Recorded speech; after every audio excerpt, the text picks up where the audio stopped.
ಎಲ್ಲರಿಗೂ ನಮಸ್ಕಾರ. ನನ್ನ ಯೂಟ್ಯೂಬ್ ಚಾನಲ್ಗೆ ಸ್ವಾಗತ.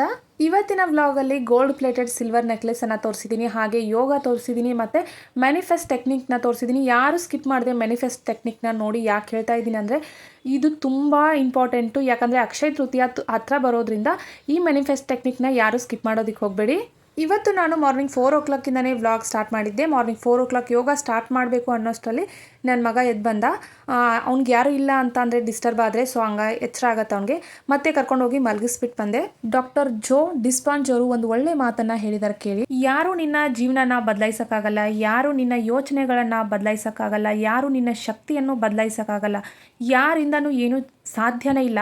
ನಾವು ಮನಸ್ಸು ಮಾಡಿದಾಗ ಮಾತ್ರ ನಮ್ಮ ಎನರ್ಜಿ ಚೇಂಜ್ ಆಗುತ್ತೆ, ನಮ್ಮ ಥಾಟ್ಸ್ ಚೇಂಜ್ ಆಗುತ್ತೆ, ನಮ್ಮ ಮೈಂಡ್ಸೆಟ್ ಚೇಂಜ್ ಆಗುತ್ತೆ. ಬೇರೆ ಯಾರೋ ಬಂದು ಚೇಂಜ್ ಮಾಡ್ತಾರೆ ಅಂತ ಅಂದರೆ ಅದು ಖಂಡಿತವಾಗ್ಲೂ ಸುಳ್ಳು. ನಮ್ಮ ಸುತ್ತಮುತ್ತಲಿರೋ ವಾತಾವರಣ ನಮ್ಮನ್ನು ಬದಲಾಯಿಸುತ್ತೆ, ನಮ್ಮ ಯೋಚನೆಗಳನ್ನು ಬದಲಾಯಿಸುತ್ತೆ ಅಂದರೆ ಖಂಡಿತವಾಗ್ಲೂ ಸುಳ್ಳು. ಯಾಕಂದರೆ ನಾವೇ ಅಲ್ಲಿ ವೀಕ್ ಇದ್ದೀವಿ ಅಂತ ಅರ್ಥ, ನಮ್ಮ ಎನರ್ಜಿ ಕೂಡ ವೀಕ್ ಆಗಿದೆ ಅಂತ ಅರ್ಥ.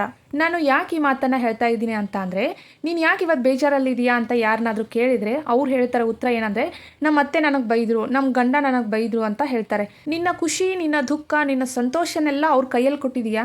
ಅವರಿಂದ ನೀನು ಬೇಜಾರಾಗ್ತಾ ಇದೆಯಾ ಅಂತ ಅಂದರೆ ನಿನ್ನ ಸೂತ್ರ ಅವ್ರ ಕೈಯಲ್ಲಿದೆ, ಹಾಗಾದರೆ ನಿನ್ನ ಎನರ್ಜಿ ಅವ್ರ ಕೈಯಲ್ಲಿದೆ ಅಂತ ಅರ್ಥ. ನಾನು ಪ್ರತಿಯೊಬ್ಬ ಹೆಣ್ಮಕ್ಳಲ್ಲೂ ರಿಕ್ವೆಸ್ಟ್ ಮಾಡ್ಕೊಳ್ತೀನಿ, ಏನಪ್ಪ ಅಂದರೆ ನೀವು ಮ್ಯಾನಿಫೆಸ್ಟ್ ಜರ್ನಿನ ಸ್ಟಾರ್ಟ್ ಮಾಡಿ. ಯಾಕೆ ಹೇಳ್ತಾ ಇದ್ದೀನಿ ಅಂತ ಅಂದರೆ, ನೀವು ಏನೋ ದೊಡ್ಡ ಸಾಧನೆ ಮಾಡೋದಕ್ಕೋಸ್ಕರನೇ ಮ್ಯಾನಿಫೆಸ್ಟೇಷನ್ ಮಾಡಬೇಕಾಗಿಲ್ಲ. ನಮ್ಮ ಲೈಫು, ನಮ್ಮ ಥಾಟ್ಸ್, ನಮ್ಮ ಮೈಂಡ್ಸೆಟ್ನ ಚೇಂಜ್ ಮಾಡ್ಕೋಬೇಕು. ನಾವು ಚೇಂಜ್ ಆಗಬೇಕು ಅಂತ ಅಂದರೆ, ನಾವು ಆರೋಗ್ಯವಾಗಿರಬೇಕು, ಸಂತೋಷವಾಗಿರಬೇಕು ಅಂತ ಅಂದರೆ ನಾವು ಮ್ಯಾನಿಫೆಸ್ಟ್ ಜರ್ನಿನ ಸ್ಟಾರ್ಟ್ ಮಾಡಬೇಕು. ಇಲ್ಲ ಅಂದರೆ ಅದೇ ಹಳೆ ಮೈಂಡ್ಸೆಟ್ಟಲ್ಲಿದ್ದು ಅದೇ ನೋವನ್ನು ಪ್ರತಿದಿನ ಅನುಭವಿಸ್ತಾನೆ ಇರ್ತೀವಿ. ಎಷ್ಟೇ ವರ್ಷ ಆದ್ರೂ ಇದು ಚೇಂಜ್ ಆಗಲ್ಲ. ನಮ್ಮ ಲೈಫ್ನ ನಾವು ಚೇಂಜ್ ಮಾಡ್ಕೋಬೇಕೇ ಹೊರತು ಬೇರೆ ಯಾರೂ ಚೇಂಜ್ ಮಾಡೋಕ್ಕಾಗಲ್ಲ.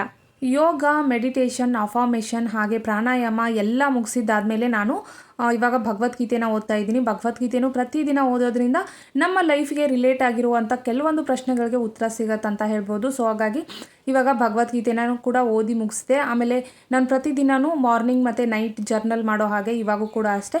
ಬೆಳಗ್ಗೆ ಅಫಾರ್ಮೇಷನ್ನ ಬರಿತೀನಿ, ರಾತ್ರಿ ಹೊತ್ತು ನಾನು ಗ್ರ್ಯಾಟಿಟ್ಯೂಡ್ನ ಬರಿತೀನಿ. ಇಲ್ಲಿ ನಾನು ಒಂದು ಗ್ಲಾಸ್ ಅಷ್ಟು ನಾನು ಗ್ಲೋಯಿಂಗ್ ಸ್ಕಿನ್ಗೋಸ್ಕರ ಒಂದು ಜ್ಯೂಸ್ನ ಮಾಡಿಟ್ಟಿರ್ತೀನಿ, ನೈಟ್ ಮಾಡಿಟ್ಟಿರ್ತೀನಿ, ಬೆಳಗ್ಗೆ ಅದನ್ನು ಕುಡಿತೀನಿ. ಚಪಾತಿ, ಕ್ಯಾಬೇಜ್ ಪಲ್ಯ ಹಾಗೆ ಉಪ್ಪಿಟ್ಟನ್ನು ಕೂಡ ಮಾಡಿದ್ದೆ. ಉಪ್ಪಿಟ್ಟನ್ನ ನಾನು ಇಲ್ಲೇ ತಿಂದ್ಬಿಟ್ಟು ಹೋಗ್ತಾರೆ ಮನೆಯಲ್ಲೇ.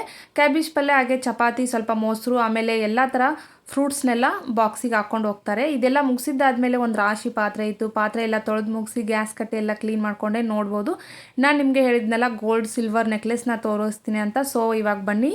ತುಂಬಾ ಚೆನ್ನಾಗಿದೆ, ನನಗಂತೂ ಸಖತ್ ಇಷ್ಟ ಆಗುತ್ತೆ. ಯಾಕಂದರೆ ಯಾರು ನಂಬೋದೇ ಇಲ್ಲ ಇದು ಸಿಲ್ವರ್ ಗೋಲ್ಡ್ ಪ್ಲೇಟೆಡ್ ಅಂತ. ಅಂದರೆ ಸಿಲ್ವರ್ ಇದು ಬಂದುಬಿಟ್ಟು, ಆದರೆ ಗೋಲ್ಡ್ ಪ್ಲೇಟೆಡ್ ಇದೆ. ಇದು ಮುಂದ್ಗಡೆ ಪೆಂಡೆಂಟ್ ಏನಿದೆಯಲ್ಲ ಅದು ಮಾತ್ರ ಗೋಲ್ಡು. ಅದನ್ನು ನಾನು ಮುಂಚೆನೇ ತೊಗೊಂಡಿದ್ದೆ, ತುಂಬ ದಿನದ ಹಿಂದೆನೇ ತೊಗೊಂಡಿದ್ದೆ. ಈ ಸರ ಕೂಡ ಅಷ್ಟೇ ತುಂಬ ದಿನಗಳ ಹಿಂದೆನೇ ನಾನು ಬೈ ಮಾಡಿರೋ ಅಂಥದ್ದು. ಬಟ್ ಇವಾಗ ಏನೋ ತೋರಿಸ್ಬೇಕು ನಿಮಗೆ, ಚೆನ್ನಾಗಿದೆ, ನನಗೆ ಇಷ್ಟ ಆಗಿರೋ ಐಟಮ್ಸ್ನ ನಿಮ್ಗೆ ತೋರಿಸ್ಬೇಕು ಅನ್ನಿಸ್ತು. ಸೊ ಯಾರಾದರೂ ಇವಾಗ ಗೋಲ್ಡ್ ಪ್ರೈಸ್ ಬೇರೆ ಜಾಸ್ತಿ ಆಗಿದೆಯಲ್ಲ, ಸ್ವಲ್ಪ ನಿಮಗೂ ಯಾರಿಗಾದ್ರೂ ಇಷ್ಟ ಆದರೆ ಇದನ್ನು ಬೈ ಮಾಡಿ, ಈಸಿಯಾಗಿ ಬೈ ಮಾಡಿ, ಏನು ಕಷ್ಟ ಇಲ್ಲ. ಒಂದು 10 ವರ್ಷ ವ್ಯಾರಂಟಿ ಕೊಟ್ಟಿರ್ತಾರೆ. ಇಲ್ಲ ಆಲ್ಮಾರ್ಕ್ ಕೂಡ ಇರುತ್ತೆ, 925 ಅಂತ ಇರ್ತೈತೆ, 92.5 ಅಂತ ಇರುತ್ತೆ. ಅಂದರೆ ಆಲ್ಮಾರ್ಕ್ ಇದ್ದರೆ ಇದು ಪ್ಯೂರ್ ಸಿಲ್ವರಲ್ಲಿ ರೇಟಲ್ಲಿ ನಮ್ಗೆ ಕೊಟ್ಟಿರ್ತಾರೆ. ತುಂಬ ಚೆನ್ನಾಗಿದೆ ನೆಕ್ಲೆಸ್ ಅಂತೂ. ನೋಡ್ಬೋದು ನೀವು, ಇಲ್ಲೇ ಡಿಸೈನ್ ನೋಡ್ಬೋದು. ಕೆಳಗಡೆ ಬಂದು ಪೆಂಡೆಂಟ್ ಮಾತ್ರ ಗೋಲ್ಡು, ಮೇಲೆ ಇರೋದೆಲ್ಲ ಸಿಲ್ವರ್ ಕಮ್ ಗೋಲ್ಡು. ಬಟ್ ಏನಾದರೂ ಡಿಫ್ರೆನ್ಸ್ ಅನಿಸುತ್ತಾ? ನಾನು ಇದನ್ನು ವೇರ್ ಮಾಡಿದಾಗ ಪ್ರತಿಯೊಬ್ಬರು ಕೇಳಿದ್ದಾರೆ ಎಷ್ಟು ಗ್ರಾಮ್ ಗೋಲ್ಡ್ ಇದು ಅಂತ ಕೇಳಿದ್ದಾರೆ. ನಾನು ಇದನ್ನು ಬೈ ಮಾಡಿದಾಗ ನನಗೆ 5000 ಇದು ಸರ ಸಿಕ್ಕಿತ್ತು. ಇದು ಚೋಕರ್ ಥರನೂ ಹಾಕೋಬೋದು, ಇದನ್ನು ಈ ಥರ ಕಾಣಿಸುತ್ತೆ ಕತ್ತಿಗೆ ಹಾಕೊಂಡಾಗ. ನಾನು ಇದನ್ನ ತೊಗೊಂಡಾಗ 5000 ಆಗಿತ್ತು ಪ್ರೈಸು. ಇವಾಗ ಆ್ಯಕ್ಚುಲಿ ಜಾಸ್ತಿ ಆಗುತ್ತೆ, ಯಾಕಂದರೆ ಸಿಲ್ವರ್ ಪ್ರೈಸ್ ಕೂಡ ತುಂಬ ಜಾಸ್ತಿ ಆಗಿದೆ ಅಲ್ವಾ. ನಾನು ಇದನ್ನು ಬೈ ಮಾಡಿ 1 year ಆಯಿತು ಅಂತ ಅನಿಸುತ್ತೆ. ಆವಾಗಲೇ ನಾನು 5000 ಕೊಟ್ಟಿದ್ದೀನಿ ಅಂತಂದರೆ ಇವಾಗ ಸ್ವಲ್ಪ ಜಾಸ್ತಿ ಆಗಿದೆ, ಹಾಗಾಗಿ ಜಾಸ್ತಿ ಆಗುತ್ತೆ.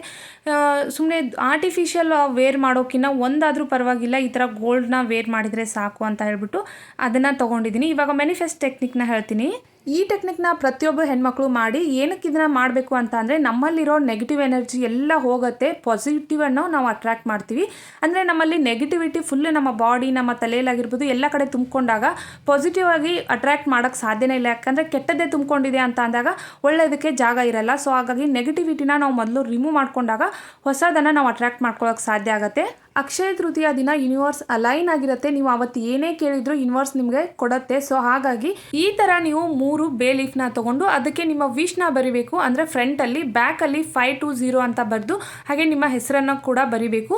3 ಲೀವ್ಸ್ನ ತೊಗೊಂಡು 3 ವಿಶ್ಗಳನ್ನು ಬರಿಬೇಕು. ಈ ಥರ ಕೂತ್ಕೊಂಡು ಒಂದು 10 ನಿಮಿಷ ನೀವು ಮೆಡಿಟೇಷನ್ ಮಾಡಬೇಕು. ಆಗಿದೆ ಅನ್ನೋ ಹಾಗೆ ವಿಜುವಲೈಸ್ ಮಾಡಿಕೊಂಡು ಈ ಥರ ಒಂದು ಕ್ಯಾಂಡಲ್ ಹಚ್ಕೊಂಡು ಈ ಥರ ಮೆಡಿಟೇಷನ್ನ ಮಾಡಬೇಕು. ಒಂದು 10 ನಿಮಿಷ ಸಾಕು. ಸರಿಯಾಗಿ ನೆನ್ಪಿಟ್ಕೊಳ್ಳಿ, ಅಕ್ಷಯ ತೃತೀಯ ಬರೋಕಿನ ಮುಂಚೆನೇ ಈ ಟೆಕ್ನಿಕ್ನ ನೀವು ಫಾಲೋ ಮಾಡಬೇಕು. 10 ನಿಮಿಷ ನೀವು ಮೆಡಿಟೇಷನ್ ಮಾಡಿದ್ದಾದಮೇಲೆ ಬೇ ಲೀಫ್ನ ಒಂದೊಂದೇ ತೊಗೊಂಡು ವಿಜುವಲೈಸ್ ಮಾಡ್ಕೊತಾ ಅದನ್ನು ಬರ್ನ್ ಮಾಡಿ ಸುಡ್ತಾ ಈ ಥರ ನೀವು ಆಗಿದೆ ಅನ್ನೋ ಹಾಗೆ ವಿಜುವಲೈಸ್ ಮತ್ತೊಂದು ಸಾರಿ ಮಾಡ್ಕೊಳ್ಳಿ. ಈ ಥರ 3 ವಿಶನ್ನು ನೀವು ಫುಲ್ಫಿಲ್ ಮಾಡಿದೆ ಯೂನಿವರ್ಸ್ ಥ್ಯಾಂಕ್ ಯು ಅಂತ ಹೇಳಿ ಈ ಥರ ಅದನ್ನ ಬರ್ನ್ ಮಾಡಿದರೆ ಮುಗ್ದೋಯ್ತು. ನನ್ನ ವಿಡಿಯೋ ನಿಮ್ಗೆ ಇಷ್ಟ ಆದರೆ please like, share and subscribe ಮಾಡ್ಕೊಳ್ಳೋದನ್ನು ಮರೆಯೋದಕ್ಕೆ ಹೋಗಬೇಡಿ. Thanks for watching.